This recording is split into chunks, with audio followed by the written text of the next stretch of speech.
Hello, my name is Russell Myers. Welcome to Issues Unite. Well, you can tell by the background, I'm back on the road again. Yeah, that song doesn't show my age at all. Most people won't know that song at all. But hey, whatever. I see a lot of progressives that are disillusioned, disheartened, depressed, and for very good reason in the short term.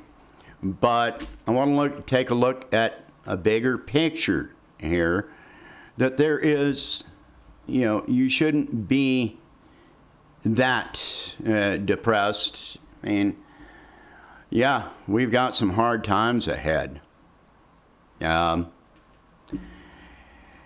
There's also the fact that the people act like this division within the Democratic Party between progressives and the ones that call themselves liberals act like this is a new thing, like this has just happened in the last few years.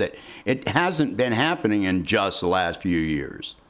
I can track it at least back to the 1990s under Clinton, where the party split between the people that then called themselves liberals and the Clinton Blue Dog Democrats. There were those of us back then that were fighting for universal health care. And we got defeated by the Clintonites, really. There was a big show, and then it all just, okay, we'll give the insurance companies what they want. Yeah, how'd that work out for you? Every time that there's a discussion of a raise of the minimum wage, that is progressives that are doing it. We are rising in number and power. The media isn't going to tell you this, and they're going to refer to, centrist liberals as progressives. When we called ourselves liberals, the centrist Democrats moved to take over that label. So that label of liberal is no longer valid. The ones that call themselves liberals are not liberal. So we formed a new name years ago, which has been taking on power and visibility. Yeah, if you look, we've got, the Progressive Caucus in Congress. A lot of them are not progressive, and their actions are definitely not very progressive. And words and rhetoric, yes, but then you look at their actions, and it's completely different. In some ways, Biden, his rhetoric was progressive, but now you look at his actions. No, it's absolutely not. But I'm not going to focus on that right now. Progressive policies. This is what counts, the policies. Issues unite. And if you look at the policies, we span party lines. We are the only ones that actually cross party lines and have support on our issues. We are the only ones. When we're talking against war, we've got support from the progressives. We've got support from, some people who still call themselves liberals, some. We've got support from some of the Republicans. We've got support from the libertarians. We've got the Green Party, which is definitely progressive. And when we talk about stimulus, rescue, it's not a stimulus, it's a rescue. That's a progressive issue. Do you think that Republicans that are facing eviction, that are on the verge of bankruptcy or have declared bankruptcy, do you think that they're against having assistance from our government? If you consider yourself a libertarian and you're on the verge of bankruptcy, are you against having assistance from your government? Did you return your $1,200 or $600 check? If you didn't send it back to the government, well, you're not really a libertarian, are you? You took that check. So, raising the minimum wage, keeping people from being evicted, saving our own economy.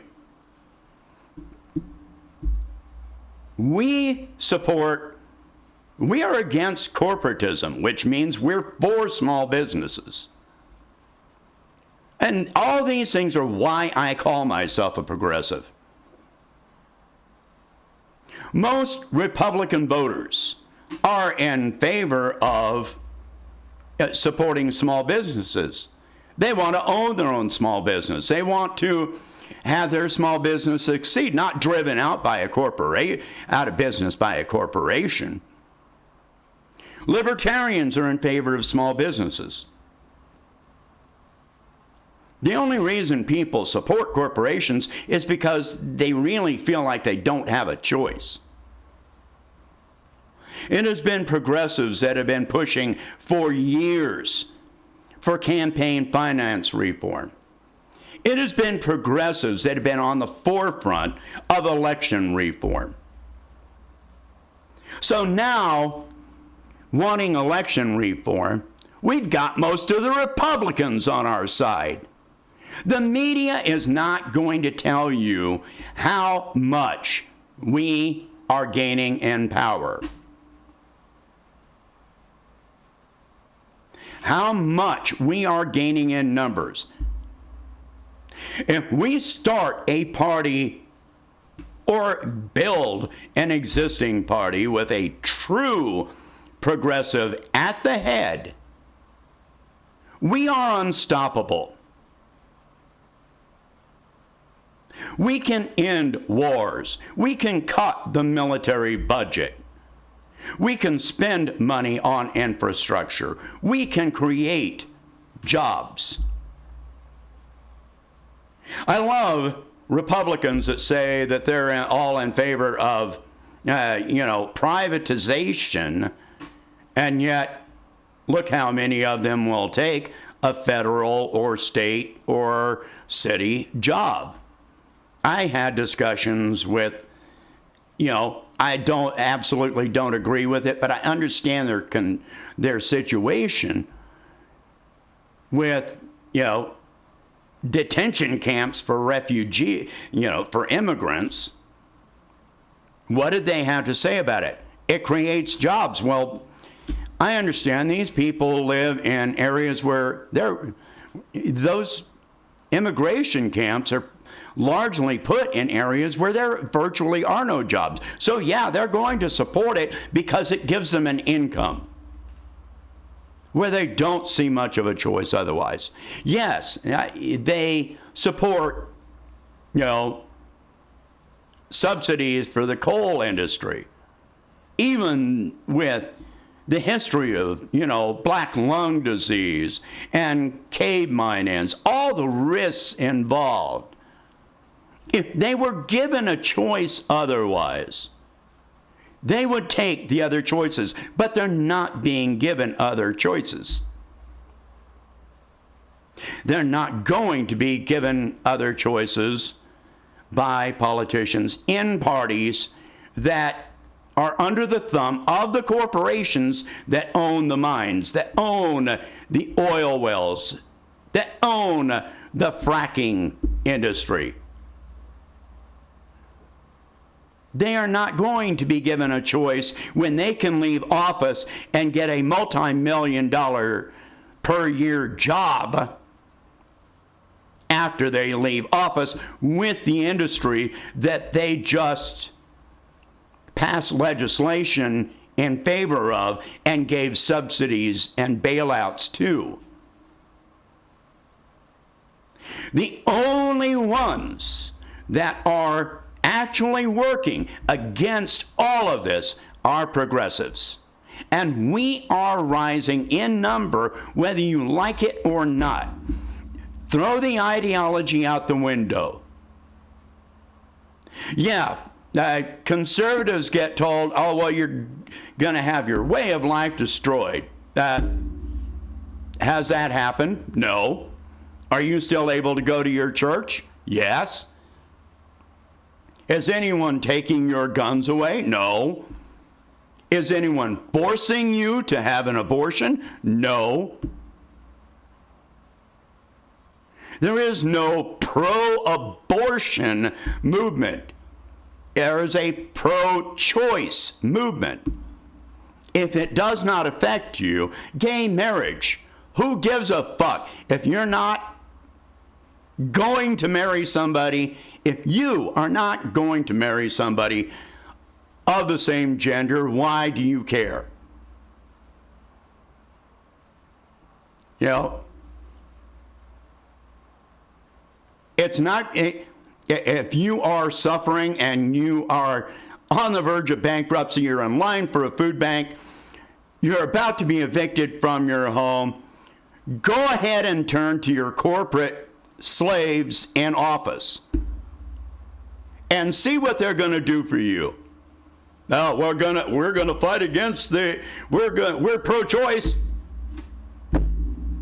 Yeah, tell yourself that when you're out on the street with nothing to eat and freezing and have no health care.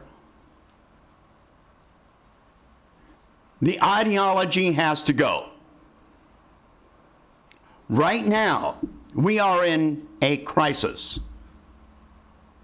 And I hate to tell you this, but this crisis is the absolute best thing that can happen for the progressive movement.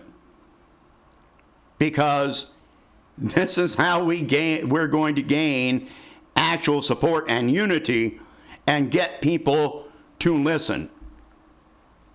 The Republicans right now are opposing the increase in the wage. The rescue package was passed with 100% Republican opposition in the House. Now it goes to the Senate. That has been trying to reduce it or eliminate it completely. Does that say they care about you? They will let you get thrown out on the street. They will let you go hungry. They will let the corporations lay you off and while giving them a tax break and a bailout. That doesn't open up. If nobody has an income, that's not helping you with your small business, because nobody's going to have any money to spend at your small business. Oh yeah, they'll give money to the corporations, but for your small business, they'll give you a loan that you have to pay back, driving you further into debt that you don't know if you can pay back.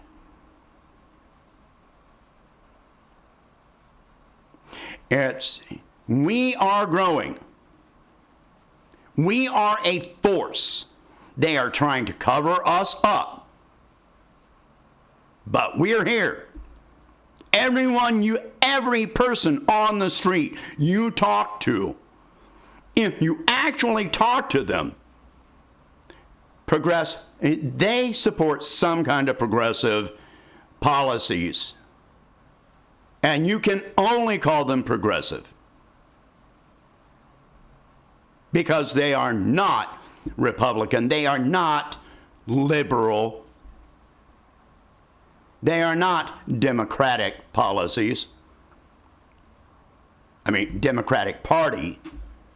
They're democratic, but not democratic party policies. Most Americans support, universal health care. The fact is, most Americans, after we've already seen it, oppose the reinstatement of Obamacare. Most Americans actually support the increase in the minimum wage.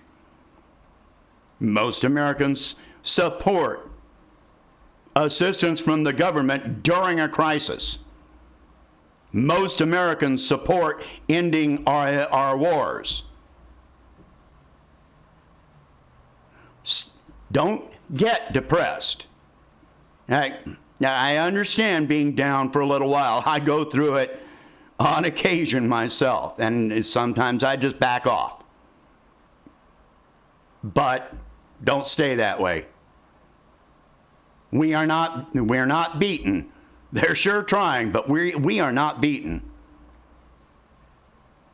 All right? View things in the larger context and keep fighting. Please share this video. Talk about these subjects. Click like. If you can, please donate $1 a month to help expand the channel. I'll see you in the next one.